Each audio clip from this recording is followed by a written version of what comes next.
Olá, tudo bem? Meu nome é Ana Maria Lousada. Que bom ter vocês aqui no canal. No episódio anterior, nós falamos sobre a corrente construtivista cognitivista como parte da abordagem interacionista e apontamos algumas questões que consideramos equívocos, que precisam ser superadas e outras que precisamos considerar no sentido de ressignificação com vistas a resgatar. Nós estamos nesse processo de análise crítica, visando verificar o que temos que precisamos resgatar, ressignificar e o que nós precisamos de fato romper, né? Hoje nós vamos discorrer sobre a corrente sócio-histórico-cultural. Venha conosco!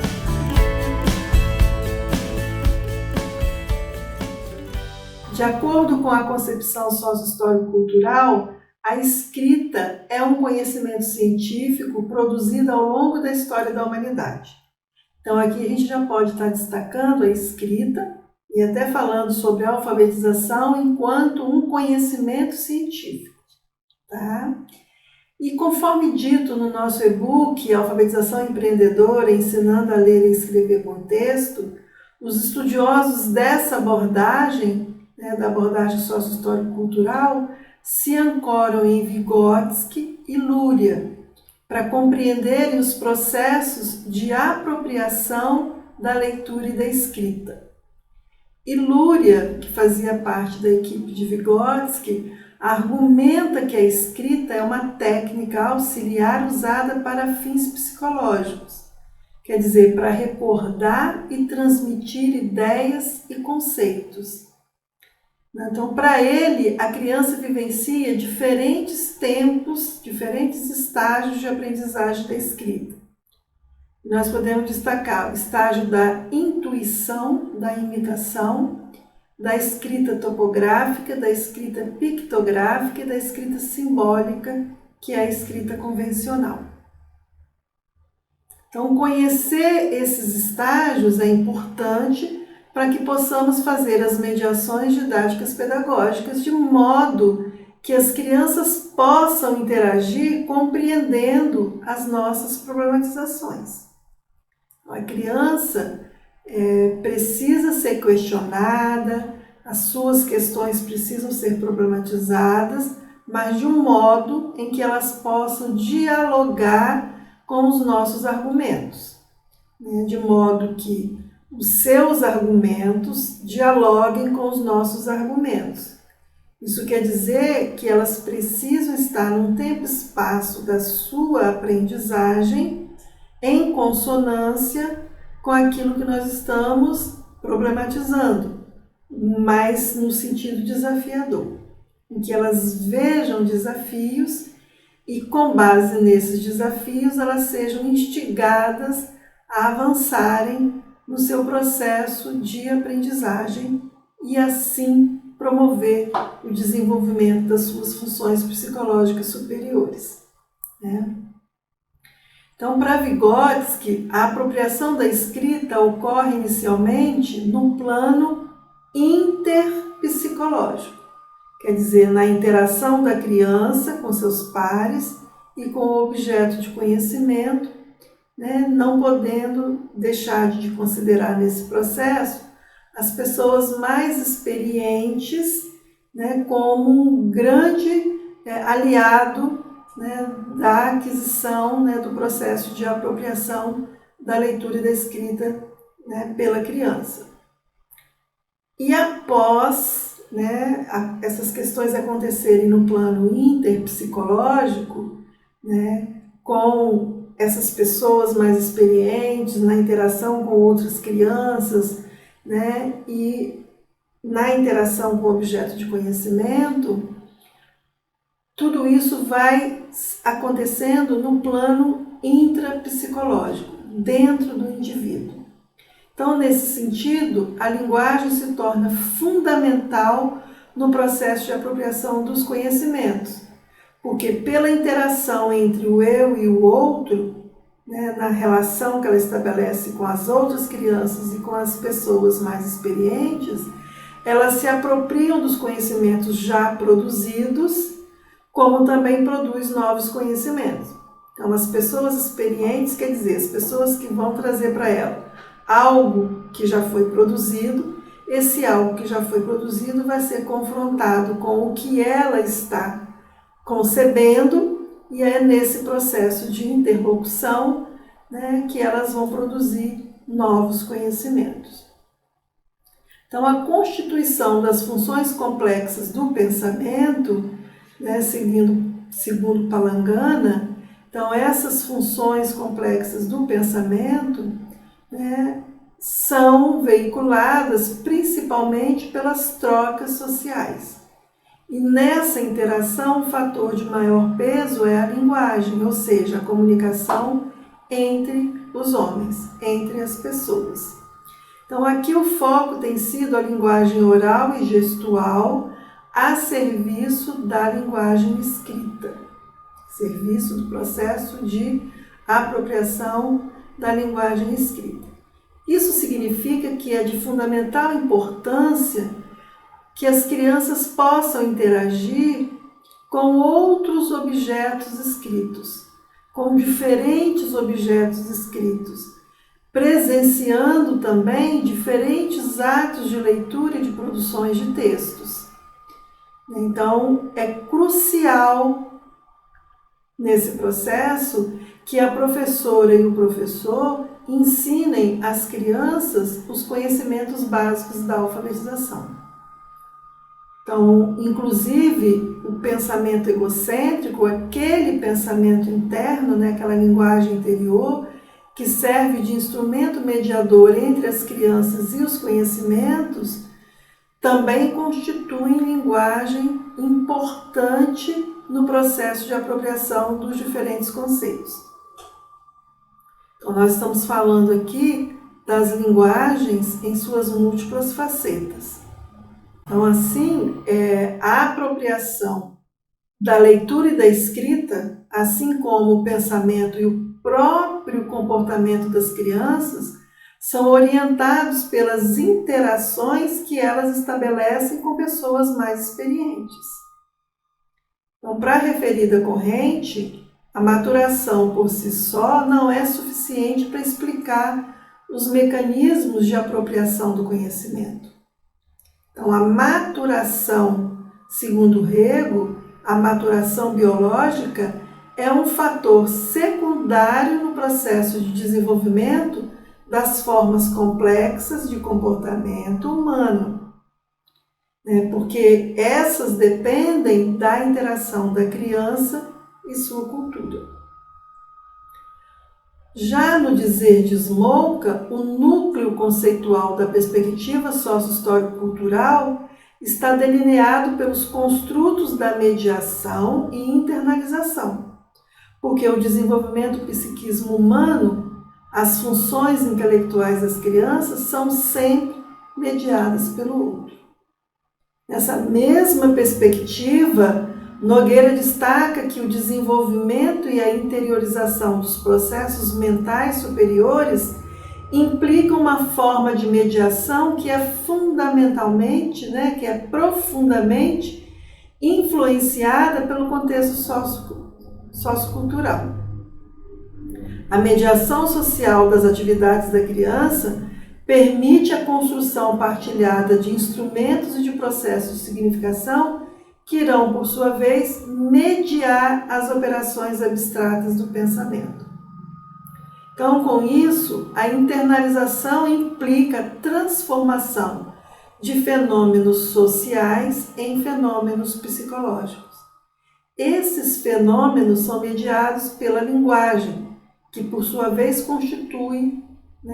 constituem-se na instância de internalização por excelência.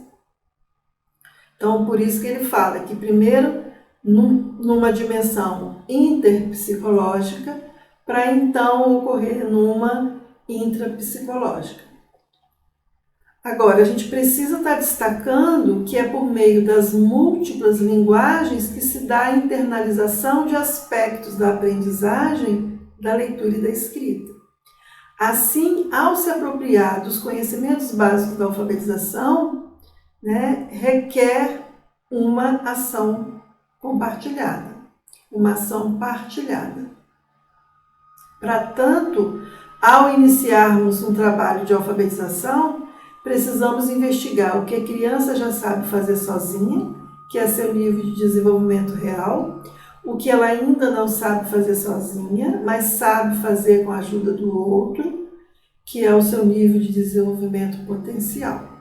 Então, essas questões aqui vão nos ajudar a organizar o trabalho pedagógico. Então, qual situação de ensino-aprendizagem convém propor? Então, essas questões que a gente acabou de colocar vai nos ajudar a pensar, sobre essa indagação. Então, é fundamental que a professora e o professor compreendam essa dinâmica para intervir, com foco na zona de desenvolvimento proximal. E Vygotsky definiu a zona de desenvolvimento proximal como sendo a distância entre o nível de desenvolvimento real e o nível de desenvolvimento potencial. Quer dizer, a distância entre o que a criança já consegue fazer sozinha e o que ela ainda não consegue fazer sozinha, mas consegue com a ajuda de outro. Quando ela está nesse processo, ela consegue se apropriar de novos conceitos, desde que estejamos fazendo a mediação com foco na sua zona de desenvolvimento proximal. A professora e o professor têm um papel explícito de intervir com foco na zona de desenvolvimento proximal, no sentido de possibilitar às crianças avanços no processo de aprendizagem que não ocorreriam espontaneamente, ou se acontecesse, seria de forma mais lenta, ia demorar muito mais tempo. Esse é o ponto-chave da perspectiva sócio-histórico-cultural, porque a interferência de outras pessoas no processo de apropriação do conhecimento pela criança afeta significativamente o resultado da ação individual. Então, o desenvolvimento individual, segundo Oliveira, se dá num ambiente social determinado e a relação com o outro, nas diversas esferas e níveis da atividade humana. E isso é essencial para o processo de construção do ser psicológico individual. E ainda nessa dimensão, Rego destaca que o pensamento conceitual é uma conquista que depende não somente do esforço individual, mas principalmente do contexto em que o indivíduo se insere, que define, aliás, seu ponto de chegada. Então, essa outra pessoa mais experiente, que seria a professora e o professor, tem um papel fundamental nesse processo. Cumpre ressaltar nesse momento que o conceito de zona de desenvolvimento proximal contribui para uma reavaliação do papel da imitação no processo de apropriação dos conhecimentos. Além de ressaltar a importância do papel de mediação da professora e do professor, enquanto alguém que ensina, também traz o processo de imitação. Por isso, no afã de romper com a memorização mecânica, a gente traz aqui para estarmos refletindo, os adeptos do construtivismo levou junto, jogou fora, junto, a imitação, a importância da imitação, por acreditar que a mesma propicia o apego à cópia. Naquele momento, eles precisavam fazer essa ruptura. Só que com essa ideia, com essa forma de pensar, muitas propostas de alfabetização interpretam a perspectiva construtivista cognitivista, salientando que a mesma só constrói conhecimentos. Interpretam que a criança só constrói conhecimentos quando tem a oportunidade de resolver as tarefas de forma independente. E que a imitação aqui danifica o processo de aprendizagem. né? Então, isso aqui é bom a gente estar rememorando para que a gente não caia nessa armadilha. Então, a perspectiva construtivista cognitivista não considera a importância da imitação, porque concebem a imitação como um procedimento mecânico, que não leva em conta a capacidade intelectual da criança. Mas não nos esqueçamos que ela estava imbuída pela ideia de romper com aquela cópia mecânica. Agora, quando a perspectiva sócio-histórica vem para as discussões acadêmicas, e mais especificamente no processo de alfabetização, ela retoma o processo de imitação, porque ela vê a imitação com outro olhar. Então, a imitação nessa corrente se ancora na ideia de que quando a criança consegue resolver uma atividade com a ajuda do outro, da pessoa mais experiente, a sua capacidade de desempenho aumenta. Isso quer dizer que a imitação pode contribuir para que as crianças reformulem as suas hipóteses a respeito das coisas que a cercam. E aí ela vai criando a zona de desenvolvimento proximal. Aqui a gente pode trazer as brincadeiras, né? Então, quando a criança está fazendo de conta que está brincando, né, de dar comidinha para a boneca ou de fazer comidinha, esse faz de conta é uma imitação do que ela presenciou na sua vida cotidiana. E nessa imitação, ela se apropria de conceitos importantes em relação a fazer comidinha, a dar comidinha para a boneca. Então, ela está imitando algo que ela viu, que ela presenciou em sua vida, e essa imitação vai ajudá-la a se apropriar de conceitos importantes. Isso quer dizer que a imitação pode contribuir para que as crianças reformulem as suas hipóteses a respeito das coisas que a cercam. Sim, é importante a gente reafirmar isso. E aí ela vai criar a zona de desenvolvimento proximal, criando a zona de desenvolvimento proximal. Nessa perspectiva, a imitação não é cópia de um modelo, mas a reconstrução individual daquilo que elas estão produzindo ou aprendendo. Então, a atividade imitativa nesse contexto não é vista como um processo mecânico, de cópia mecânica, mas sim, segundo Oliveira, como uma oportunidade de a criança realizar ações que estão além de suas próprias capacidades, o que contribui para o seu desenvolvimento. Contudo, a imitação só contribuirá para o desenvolvimento das crianças quando estiver permeando a zona de desenvolvimento proximal. Não adianta ensinar para uma criança que se encontra num estágio muito elementar. Por exemplo, não adianta ensinar para a criança a relação grafema-fonema se ela ainda está no processo de imitação ou no processo pré-silábico, conforme diz Emília Ferreira, e no processo de imitação, conforme diz Lúria. Não adianta proporcionar situações de ensino-aprendizagem cujos processos ainda não estejam iniciados, que é a zona de desenvolvimento proximal, quando ela já consegue resolver com a ajuda de outro. Ela não consegue resolver sozinha, mas consegue com a ajuda de outro. Então, se ela já consegue resolver com a ajuda do outro, é porque o processo já está iniciado.